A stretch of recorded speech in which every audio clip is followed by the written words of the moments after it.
కూటమి ప్రభుత్వంపై hot comments చేశారు మాజీ మంత్రి వెల్లంపల్లి శ్రీనివాస్. మెగా డిఎస్సీని దగా డిఎస్సీగా మార్చారంటూ ఆరోపించారు. డిఎస్సీలో అవకతవకలకు విద్యాశాఖ మంత్రి లోకేష్ కారణమంటూ విమర్శలు చేశారు. లోకేష్ వెంటనే రాజీనామా చేయాలని డిమాండ్ చేశారు వెల్లంపల్లి. అంతేకాదు డిఎస్సీ వ్యవహారంపై సిబిఐ విచారణకు ఆదేశించాలన్న ఆయన డిఎస్సీపై సీఎం చంద్రబాబు శ్వేతపత్రం విడుదల చేయాలని డిమాండ్ చేశారు. మెగా డిఎస్సీ అని చెప్పని పెద్ద ఎత్తున ఆర్భాటం చేశారు. అన్ని మోసాలే. చంద్రబాబు నాయుడు మాట్లాడితే వైట్ పేపరు శ్వేతపత్రం చెప్తుంటాడు కదా, దీని మీద వైట్ పేపర్ రిలీజ్ చేసే దమ్ము ధైర్యం చంద్రబాబు నాయుడుకు ఉందా?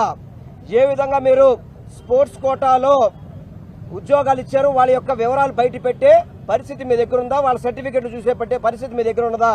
ఈ అవినీతికి, ఈ యొక్క దారుణాలకి అందరూ కూడా కారణం ఎవరంటే నారా లోకేష్. విద్యాశాఖ మంత్రిగా పనిచేస్తున్న నారా లోకేష్ తప్పనిసరిగా ఈ అవినీతి కోపంలో కూడుకుపోయిన నారా లోకేష్ రాజీనామా చేయాలి.